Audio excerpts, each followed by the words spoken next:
shit. That's what I'm talking about. Wait!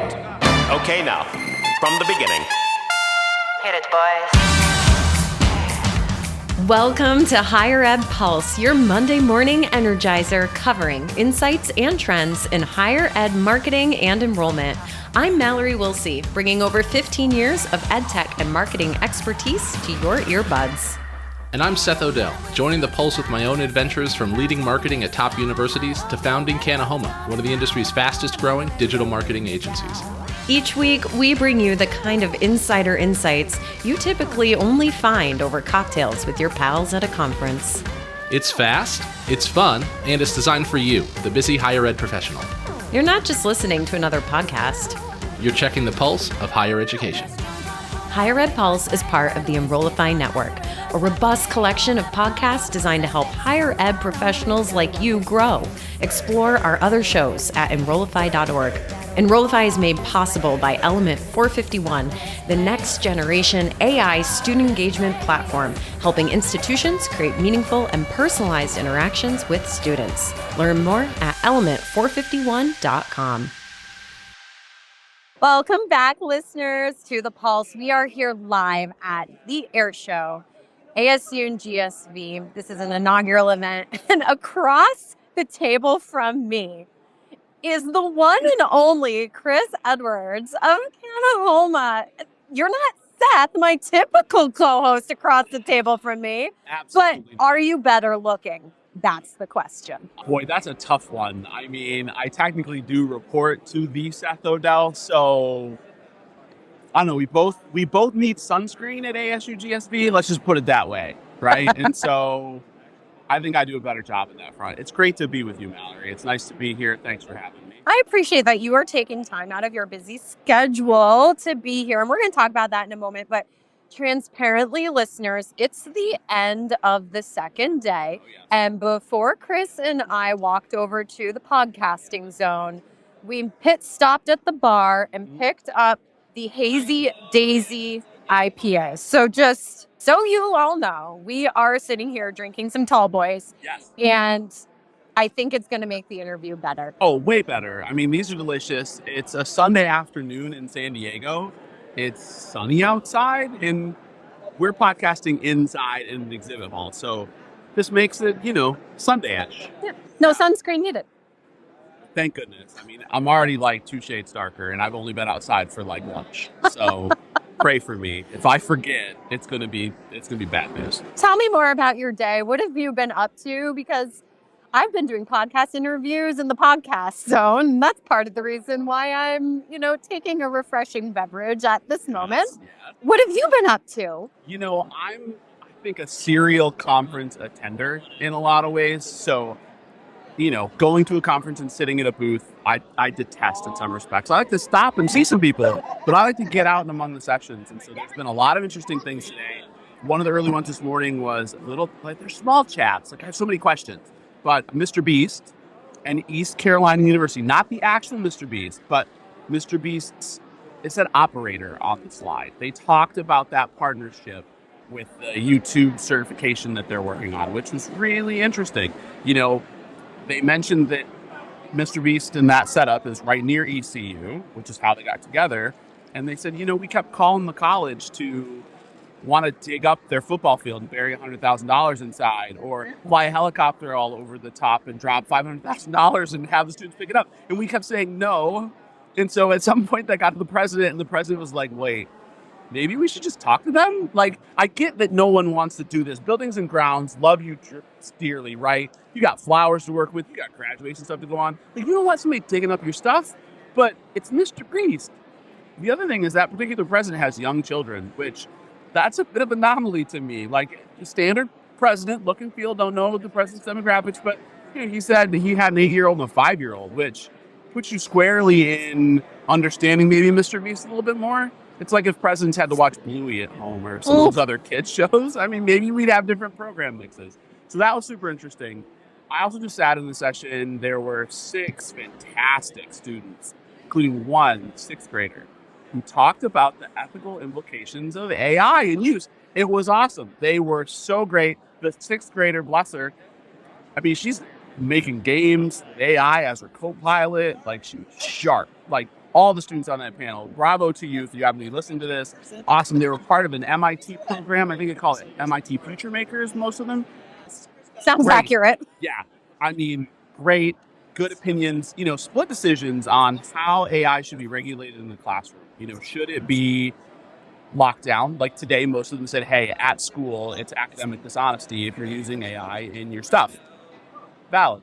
But they also said, look, this isn't going away. We've been involved in tech. One kindly pointed out, like, y'all are using the new iPhone. I see them all in here. Like, hacks. Tech is a thing, right? And so we're going to have to deal with it. So that's been my day. Plus, I stopped in and saw some stop-in sessions. Our friends at Element 451 had a little 10-minute session. Some cool stuff coming out there. So, yeah, good day all together. Great stuff. I love it. Yeah. So this AIR show, it is all about artificial intelligence.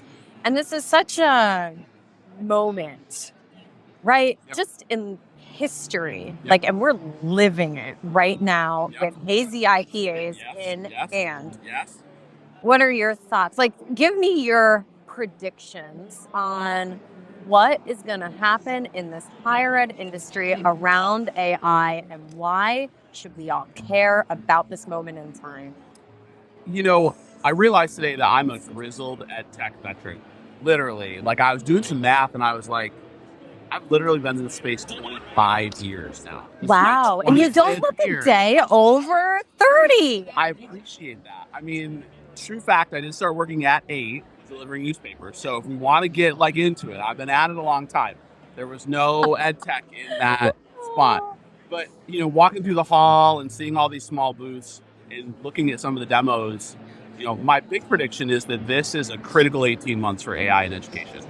All these demos are great, but I think there's a burden, and ed tech industry is mature. I mean, it's 25, 30 years deep, and there's a lot of considerations for using AI in the classroom, in administrative functions, among the populace. I think those in this space, all the people in this room, need the next 18 months to really show what's behind their ed tech. The narratives in the public space about ChatGPT and AI and all those other worldly concerns are really going to be important factors in how ed tech looks at this. But it really needs to be about adoption. And candidly, if your product's not up to scratch in the next 12 to 18 months, it could kind of shrink the application of AI in our space altogether, frankly, right? Tech notoriously is slow to change things. I think we're coming on some moments where we all might have to change a little bit more. And so AI's got to really step to it and bring all of those proof points, all of the rationale, all of the ethical considerations, all of the data considerations to really get higher ed to adopt writ large. So big moments at this point. In general, we are an industry of laggards. We are. And so I can't agree with you more, because if we can't prove, if our early adopters, and they exist, right? I'd argue that they're Element 451's customers, but I'm a bit biased. Small. You're small. It's a small bias. Small bias. Yes. They are my employer at the end of the day. Yeah. But if our early adopters can't grab AI and really make something of it and showcase real business outcomes, because you know what? Cool. We can create workflows faster and campaigns quicker, and they can be on brand and blah, blah, blah. Lovely. The president cares at the end of the day about the bottom line, because universities and colleges are also businesses, and we have to bring students in the door, keep them enrolled, and see them through graduation. And if we can't do that, if we can't improve enrollment and retention, and we can't tie that back to AI, I think we're screwed. Yes and no. I mean, I feel like there was a span in there. I think I've sold everything in ed tech, every type of platform. The one thing I haven't touched is the SIS. It's because everybody hates it. Don't touch it. I like to be liked. Right? Everybody hates that. I like to be liked. It's hard enough to be liked sometimes when you have an ed tech solution and half the room does not like it or you. And so I feel like there's an element of, yes, you need to be able to tie it back to retention and improvement. right? And those things are really important. But I also know we've had systems for the last 20 years that have dealt with retention, and some of those efforts have failed spectacularly. And what's come out of that, or maybe they didn't perform up to snuff. Our 25-person retention committees on campus that have to triage every single human because of the need to get them an educational outcome, but also because, there's budgetary and revenue considerations with that particular learner and their place in the institution. So I think it's super important. We have to show value, but more important, I think we really have to articulate stuff that works, right? No more quasi-proof of concept things. And I've seen, full disclosure, I don't sell vaporware ever. But I've sold some things where every once in a while you get down into the bottom of it and you go, it's missing these 5 things. And yes, we're developing them. And yes, there's a timeline for that. But for various reasons, I don't think we have 6, 12, or 18 months to wait for some of that stuff to move along, because the narrative at this point is not about a fancy SIS or how to better schedule classes. It's about a technology in AI that is going to impact society so much that people are going to make hardened opinions on it for uses that have nothing to do with what we do. And that's really going to make it challenging once those opinions are set in stone. So it's a huge year for this bunch. All the people that are here, all the investors that are going to be next door, all the leaders that are going to be next door, the funders, from every different sector. It's really important this year that folks are really at the meat of this, and it's not just, for demo purposes only, so to speak. Sure. Yeah, we've got a shot to get this right. Yep. The time's now. You know who else had a shot to get it right? FAFSA. Let's talk about that. Oh, someone said FAFSA fiasco in something I read. I think I will credit this, to the Glenda Morgan of the Phil Hill on Ed Tech situation.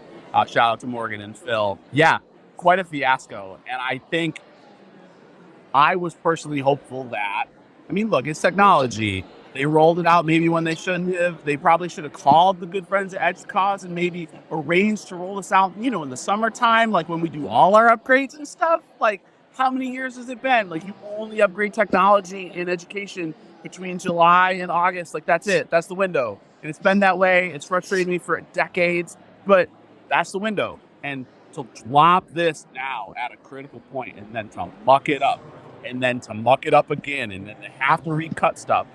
We're a no-sell kind of place at Kanahoma. Like, we'd love to have folks work with us, but I'm not banging the phones like, folks will complain on Twitter that everybody's calling them all the time trying to sell them stuff in our space. But I wouldn't dare call an admissions office right now. And I don't even know when I could call an admissions office just to say hello. Like, it might be July, and they're going to be cranky if this stuff isn't set. I also think, and Glenda pointed this out this week in their newsletter, was this is really going to mess up the timing for a lot of campuses, bigger than I think we think, right? Because this is going to push the seating of the class, which is going to bump into the implementation window for tech, which means some stuff you thought you were going to put in this summer, the ink's not even dry on those agreements yet, so you're going to have to skip it, right? And then you're going to get into melt season. So maybe October 1st, you can have a realistic conversation about how we're doing revenue-wise. Oh, and not to mention, the recruitment of next year's classes are late. The ongoing every 8 weeks, 6 times a year for our online learners messed up. So there's a whole lot of folks who are going to have a whole lot of bummer times because they weren't able to see what they thought they were going to do in the budget they did last year. And we're going to miss some implementation windows. You've got classes that are being recruited late. And so if there was ever a time for technology, hello AI and other things, to come in and help us catch up in a way, like, this is going to be it. Because come January, you're going to be staring down a whole bunch of not awesome things. And I hate to say that to all my higher ed friends, but I think we really do have to start to talk about it. And we have to triage the situation, right? So many folks in higher ed are so good at not coming through and talking to vendors because they don't want to buy a thing. And they're like, well, I'm not in the market for that. I don't want to talk about it. And in the same way, like, I don't have the money right now to go buy a thing, so I don't want to talk about it.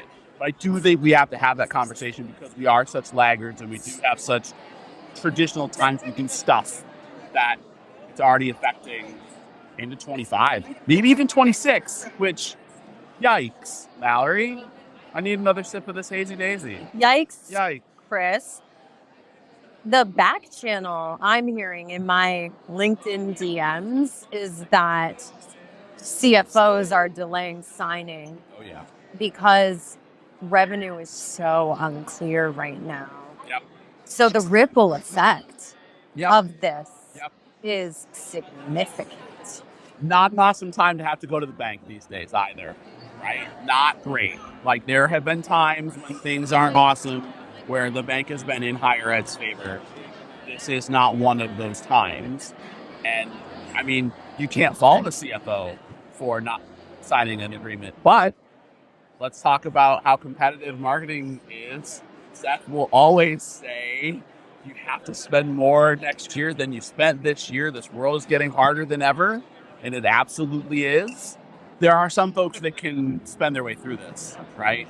There are others who will just have to sit on the sidelines, which means it's going to be that much more difficult to break through the noise, to recruit that class, to start up new online programs when you go to do that in 18 months. And again, critical times we live in. Critical times. Feels like 2024 is a really important year, like, to say the least, in Yes. some ways. Yes. Like, you've got so many layers here, and the intersections and ripple effects of them all are just going to shake this industry up.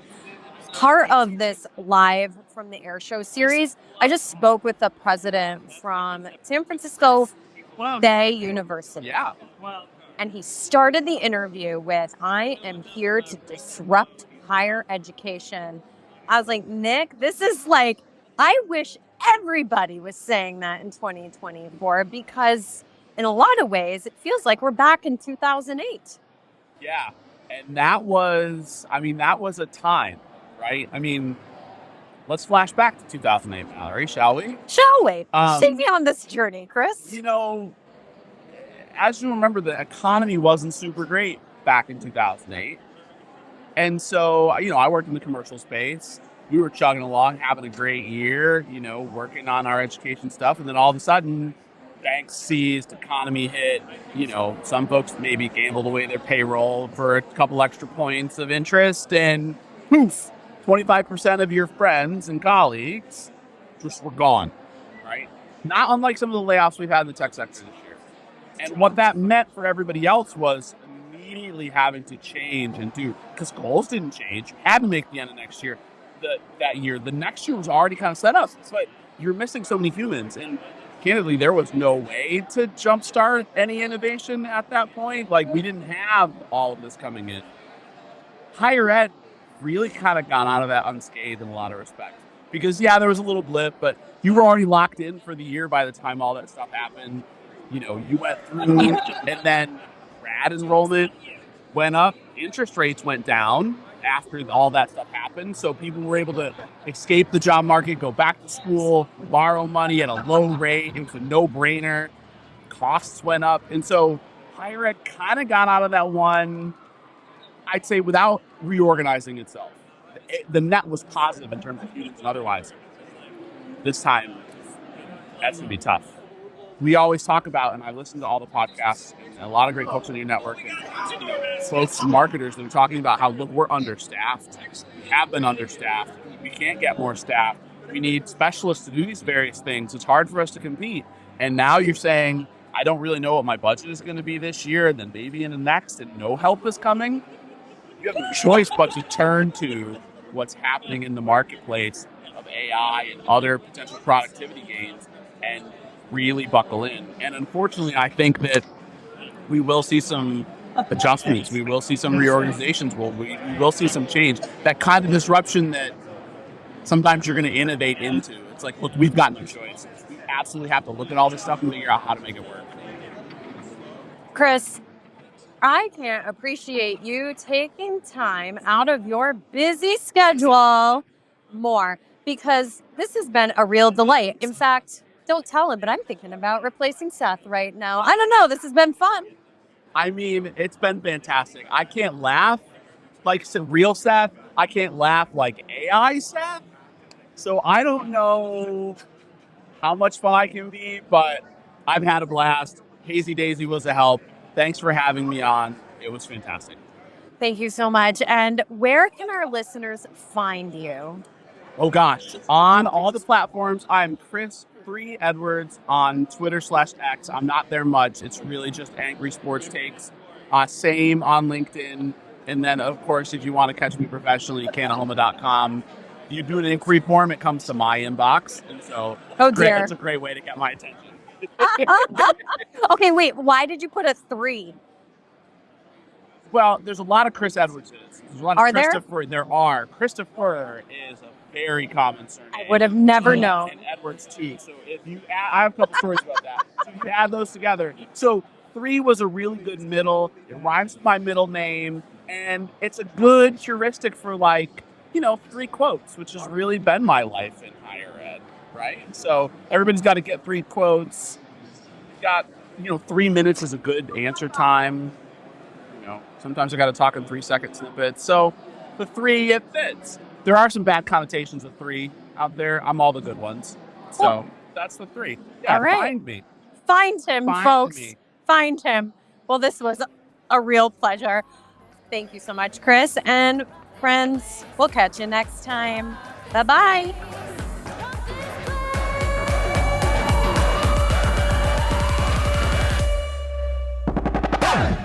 The Higher Ed Pulse is part of the Enrollify Podcast Network. If you like this podcast, chances are you'll like other Enrollify shows too. Our podcast network is growing by the month, and we've got a plethora of marketing, enrollment, and higher ed technology shows that are jam-packed with stories, ideas, and frameworks, all designed to empower you to be a better higher ed professional. Our show helps higher ed marketers and admission pros find their next big idea and features a selection of the industry's best as your hosts. Learn from Brian Gross, Eddie Francis, Jenny Lee Fowler, and so many of your favorite leaders in higher ed. Enrollify is made possible by Element 451, the next generation AI student engagement platform, helping institutions create meaningful and personalized interactions with students. Learn more at element451.com.